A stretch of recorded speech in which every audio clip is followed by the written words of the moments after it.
Hey guys, आज 21st century में बहुत से लोग एक मेजर गलती करते हैं, खुद को एक ट्रैप में फंसाकर।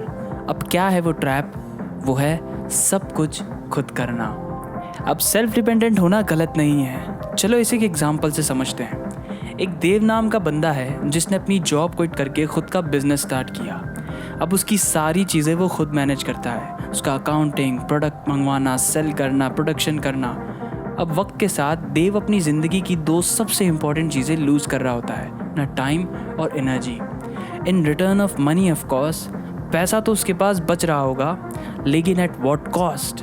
And here he is trapped. उसको लग रहा होगा कि मैं स्ट्रगल कर रहा हूँ और एक दिन इससे बाहर निकल आऊँगा, but in reality he is totally wrong.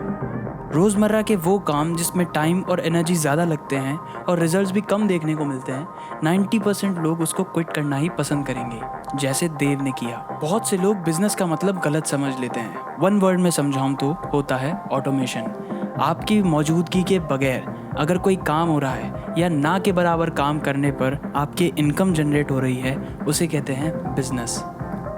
जब हम छोटे बच्चे होते हैं तो हम बहुत से गेम्स खेलते हैं। अब भले वो इंडोर गेम्स हो या आउटडोर गेम्स, उन्हें हम अपनी रियलिटी से कनेक्ट करने लगते हैं। और जब हम बड़े होते हैं तो हम उन प्रोफेशनल्स को देखते हैं जो अपनी फील्ड में काफ़ी अच्छा कर रहे होते हैं, और अगेन हम अपनी रियलिटी से कनेक्ट करने लगते हैं और एक गलत गोल सेट कर बैठते हैं। ऑथर ब्रायन ट्रेसी अपनी बुक गेट स्मार्ट में बताते हैं कि अपने अराउंड उन सिचुएशंस को देखो, स्पेशली उन एरियाज़ में जो तुम्हें स्ट्रेस, अनहैप्पी और डिससेटिस्फाई कर रहे हैं, और एडमिट करो कि तुम गलत थे। जब डिसीजन बनाया तो सब कुछ ठीक था और लॉजिकल भी था, बेस्ड ऑन जो इन्फॉर्मेशन हमारे पास उस वक्त थी, लेकिन अब जवाब बदल गए। हम किसी चीज़ में फेल होते हैं, इसका मतलब ये नहीं कि हमने मेहनत नहीं की, ट्राई ही नहीं किया। ऑफ कोर्स जो लोग ट्राई करते हैं, हम फेल होते हैं क्योंकि हम वहाँ बिलोंग ही नहीं करते। रॉन्ग एम्बिशंस में ही सही, फोकस और प्रोडक्टिविटी तो उसमें भी लगती है। इसीलिए हम उन कामों को भी टालने लगते हैं, फेल होने से डरने लगते हैं जहां हमें सच में कुछ करना होता है, जो हमारा रियल एरिया ऑफ इंटरेस्ट होता है। ऑथर बुक में ये समझाना चाहते हैं कि सक्सेस आसान नहीं है, लेकिन मुश्किल भी नहीं है। हम उसे मुश्किल बना देते हैं उन रॉन्ग एम्बिशंस को चेस करके और उनमें फेल होकर। सेकेंड प्रिंसिपल है डोंट स्टार्ट एवरीथिंग। आज हम किसी फेमस एक्टर को देखते हैं या बॉक्सर को देखते हैं या फिर एक रॉकदार IAS ऑफिसर को देखते हैं तो हम बहुत जल्दी इंस्पायर हो जाते हैं और एक गलत डिसीजन ले लेते हैं। अब इंस्पायर होना गलत नहीं है। ऑथर ये कहना चाहते हैं, don't start everything you love, don't start the work you don't know about. आप किसी चीज़ के बारे में नहीं जानते कुछ तो उसे मत शुरू करिए। शॉर्ट टाइम के लिए भले ही रिजल्ट्स दिखे, लेकिन लॉन्ग टर्म के लिए डेडली हो सकते हैं। आजकल लोग टी स्टॉल पर बैठकर चाय की ग्लासेस गिनते हैं और कैलकुलेट करते हैं कि चाय वाला कितने कमाता होगा, instead of their own goals, जिनको पता ही नहीं होता कि वो उस फील्ड में आखिर है ही क्यों। एज अ कॉलेज स्टूडेंट पैसा काफ़ी फैसिनेटिंग होता है। Own income, own choice to spend, कहीं भी अपनी मर्जी से खर्च करें, और उसके लिए हम कोई भी लेजिटिमेट काम करना स्टार्ट कर देते हैं। अब भले वो हमारे रियल एरिया ऑफ इंटरेस्ट से मैच होता हो या नहीं, जो कि गलत है।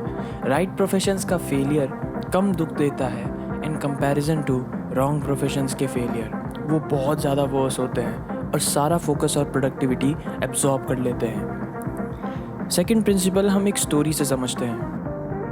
एक पुराने टाउन में एक 8 साल का बच्चा होता है जिसके फादर का एक जू होता है। वहाँ पर तरह तरह के जानवर होते हैं। अब वो बच्चा हमेशा एक घोड़े को सैर पर लेकर जाता है और उसके फादर भी काफ़ी खुश होते हैं उसके स्किल्स देखकर।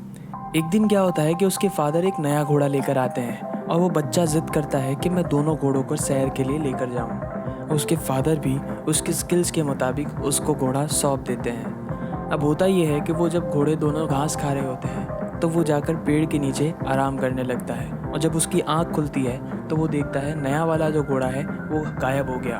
और वो हर जगह ढूंढने के बाद जब जू लौटता है तो उसको घोड़ा वहीं मिलता है। अब यही चीज़ रोज़ होने लगती है। वो घोड़ा रोज़ अपने आप जू पहुंच जाता और वो बच्चा भी रोज़ नींद लेता और जू जाके देखता तो उसको घोड़ा वहीं मिलता। उसके फादर भी काफ़ी खुश थे कि उसने अच्छा ट्रेन किया है इतने कम टाइम में। उसके फादर भी खुश और वो भी खुश। अब एक दिन क्या होता है कि वो थोड़ी लंबी नींद ले लेता है और जब उठ के देखता है तो दोनों ही घोड़े गायब हो जाते हैं। वो हर जगह ढूंढता है, जू जाकर देखता है तो वहाँ पर भी उसको वो घोड़े नहीं मिलते और ये चीज़ से वो काफ़ी टेंशन में आके रोने लगता है। फिर उसके बाद उसके फादर उसको समझाते हैं कि तुम्हारे पास काफ़ी अच्छे स्किल्स है, तुम इस काम में काफ़ी एक्सपर्ट हो, लेकिन तुमने रिस्पॉन्स ही नहीं दिया जब तुम्हारे पास अनचाही सक्सेस आई।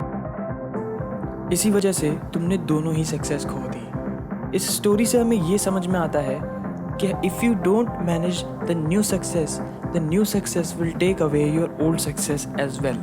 अगर आप किसी चीज़ में अच्छे हो तो सिर्फ वही करो, रॉन्ग एम्बिशंस के पीछे भागना छोड़ दो, इससे आप दोनों ही चीज़ें खो दोगे। ये सारी बातें मैंने इस book 5 principles to dig out success by Deepak Gupta से बताई। और अगर आप एक कॉलेज गोइंग स्टूडेंट हैं तो इस बुक को ज़रूर पढ़ें और अपने वैल्यूएबल टाइम को वैल्यूएबल जगहों पर यूज़ करना चाहते हैं और ऐसी ही माइंडफुल ट्रिक्स सीखना चाहते हैं जो सक्सेसफुल लोग हमेशा यूज़ करते हैं तो इस चैनल को ज़रूर सब्सक्राइब करें। मिलते हैं नेक्स्ट वीडियो में।